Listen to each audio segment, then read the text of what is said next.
What is up, good people?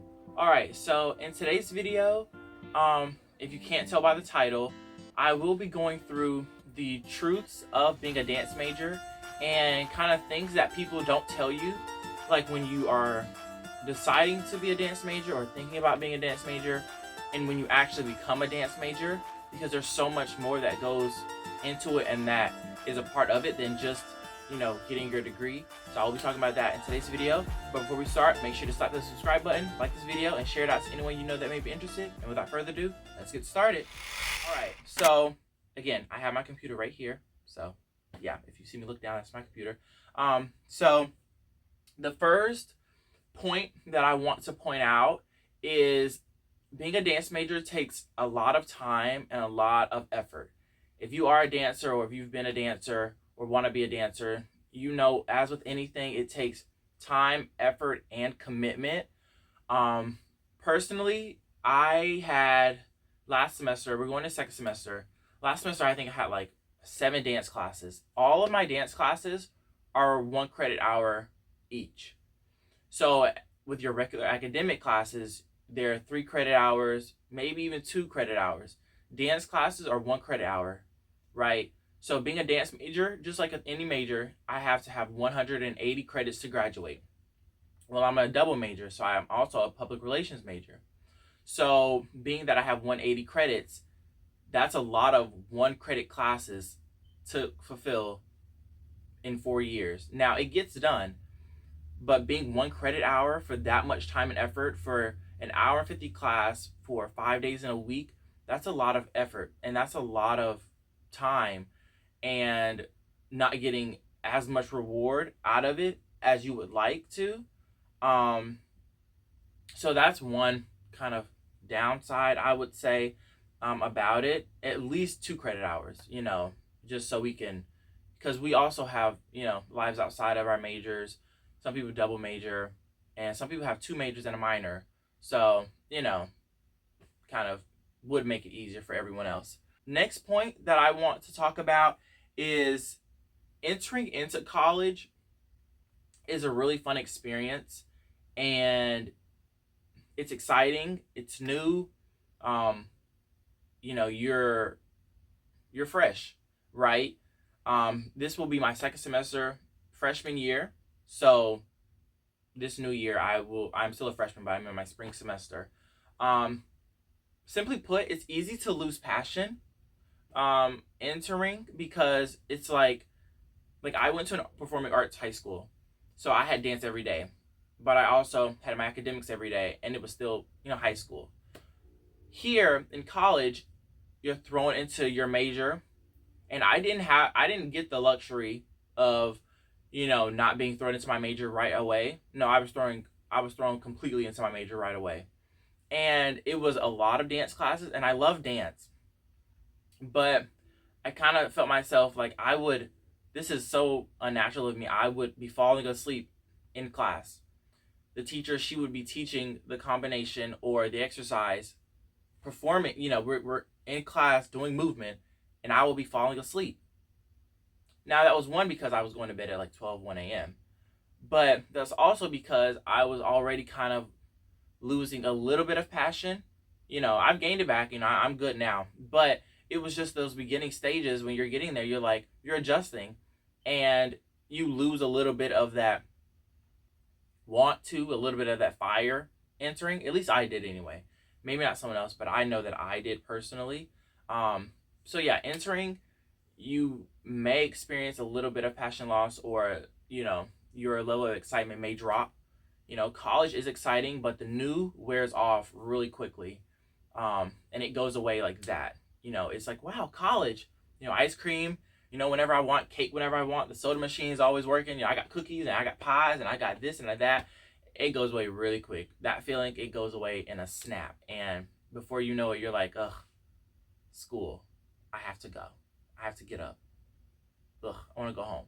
That's the feeling that you are left with. The next point that I want to talk about is your level of being challenged or not challenged. Now, like I said previously, I did go to performing arts high school, so I went from having almost like 8 ballet classes in a week to just 2 in a week. Oh my gosh! I had last fall semester, I had 2 1.5-hour classes. I had ballet Mondays and Wednesdays. That for me was a drastic change. Surprise! That was a really big change for me because I was so used to having all these ballet classes in a week to having 2 ballet classes in a week. Now, yes, college, you do have more dance styles. You do have more degree options. So we have the pedagogy degree, you have the ministry degree, and then we have the dance studies degree. So those are the BA degrees, and then the BFA in performance and choreography. So you do have more options, but 2 ballet classes a week when I was taking 8, that's a drastic change. Not just me personally, but even my peers that I, have talked to from high school who talk on a regular basis. It's either you feel like you're being challenged a lot, or you feel like you're not being challenged at all or enough.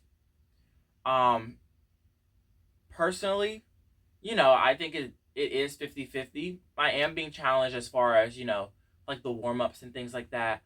But, it definitely is competing with my high school rigor, because my high school, it was really, really rigorous. And that's where most of my training came from. And I was a dance major there as well. And, the level of challenge that I feel at my college versus at my high school, it's kind of like, so, right? So that's up for you to determine wherever you go. Every department, every program is different. So you may feel different about it at your school or, at your studio or whatever, if you're switching studios. But, just look at how much you're being challenged, because my school tuition is $28,000 a semester. And I'm going to get to that at like a later point. But my tuition is $28,000 a semester, approximately. And if you are paying that much money a semester or a year, and you feel like you're not being challenged, you should go back to the drawing board and think about that, because you should be getting challenged if you're paying that much money, right? Something else that I think is really important to know is everyone who's a dance major doesn't want to pursue dance professionally. I, had this idea that everyone who was there had the same goal, had the same vision, wanted to own a, be in a company, tour, go around the world, dance for these different, in these different arenas and theaters and things like that. That's not the case. Everyone who wants to be, who are there to get their dance degree, doesn't want to dance professionally. There's some people there who wants to teach. There's some people who are there who wants to open their own studio. Me, I am getting my Bachelor's of Arts in dance pedagogy. So I want to teach, but I also want to perform professionally before I start teaching. Some people just want to get their dance degree so that way they can just teach, right? Some people want it just so they can open up their own studio. Well, if you're going to open up a dance studio, you're going to need more than a dance degree. You should get a business degree as well, or later on down the line, partner with someone who has the business expertise to be able to help you. The reason why I point this out is because having people with the same goals as you and the same mindset as you can be really good motivation for you. Because if I have people around me that are like-minded and we all have the same vision, we all have the same goal to get with this company or that company, or to dance here, to dance there, to dance this ballet, dance that ballet, it is igniting for you and for the people around you, because you all have the same vision in your mind. If you have people around who are like, yeah, I'm just getting my degree so I can, do this, or I can just teach or whatever, well then, that's like, blah. That's eel. That's like, what? And again, everyone has different goals, but you want to surround yourself with people who are goal-oriented, who have, good mindsets, who have healthy habits, so that way that can rub off on you. And what they rub off on you, you can then rub that back off on them. And you guys can help each other, because iron really does sharpen iron. And if you have some dull iron on your team, that really just going to dole out everything. If you have one weak link, the chain falls. So definitely make sure the people you surround yourself with can hold their own. Back to what I was saying previously, and that leads into my next point. If you are a scholarship student. So I am a proud scholarship student. I tell everybody I'm a scholarship student. Well, I'm a scholarship student. My parents tell everybody I'm a scholarship student. Well, the thing with being a scholarship student is that I'm a dance major plus a scholarship student. I'm not a scholarship student and a minor. Whatever events that they have, I technically am required to do everything. So that means I really have no free time. Like, I have free time. First semester I had free time, and this semester I do think I will have free time, but any events that they have, I am required to be there because I'm a major and I'm on scholarships. I'm on scholarship. I really don't have the luxury of saying, oh, I really don't want to take that class. I don't have the luxury of saying I only want to take one dance class this semester. No, I have to take these X amount of dance classes and then X amount of academic classes to be counted as a full-time student, right? So, being on scholarship, great. My tuition is paid. Hallelujah. Thank you, Jesus. Right?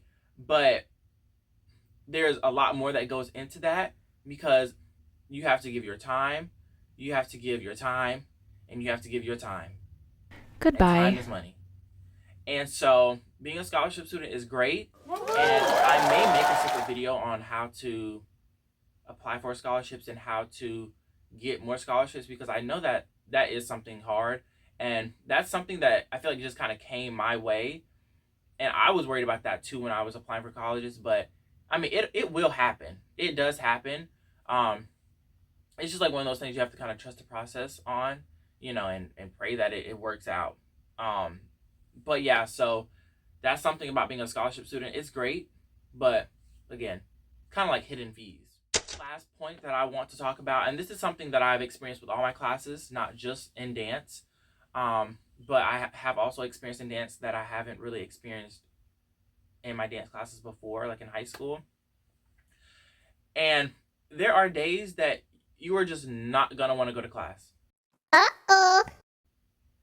There were days first semester I did not want to go to ballet. As much as I love ballet, there were days I just did not want to go. I didn't want to go to ballet. I didn't want to go to modern. My school, you get 2 free absences per class per semester. So let's say for ballet 2. This semester I'm taking ballet 3. As a freshman, yes. But let's say ballet 2. If I miss class Monday and then 2 months later I miss class on Wednesday, well, those don't count against me. Those are my free days. Those, things happen, things come up. Those are your free absences to set aside when you need them. Well, let's say then I miss another class on another Monday. Well, that's your 3rd absence.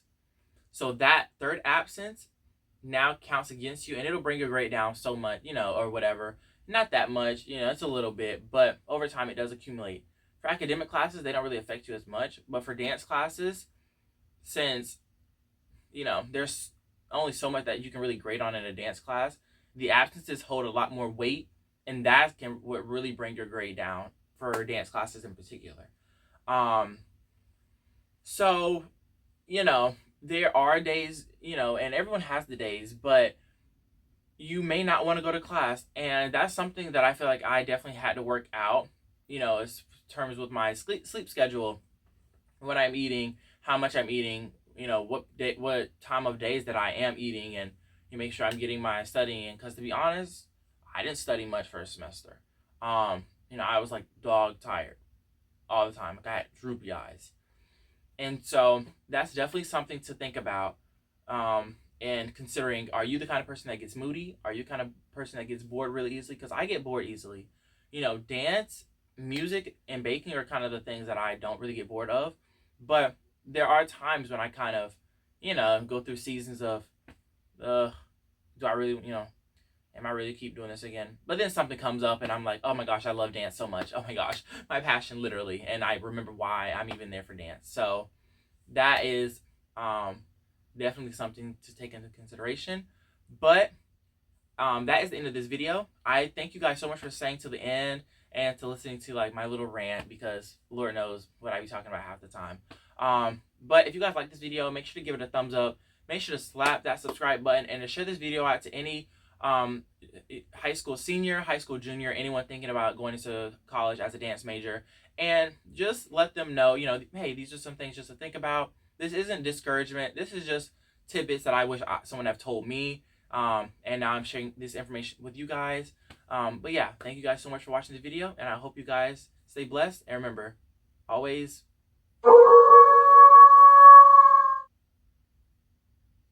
yeah, I pray that you guys stay blessed and you guys have a great rest of your day.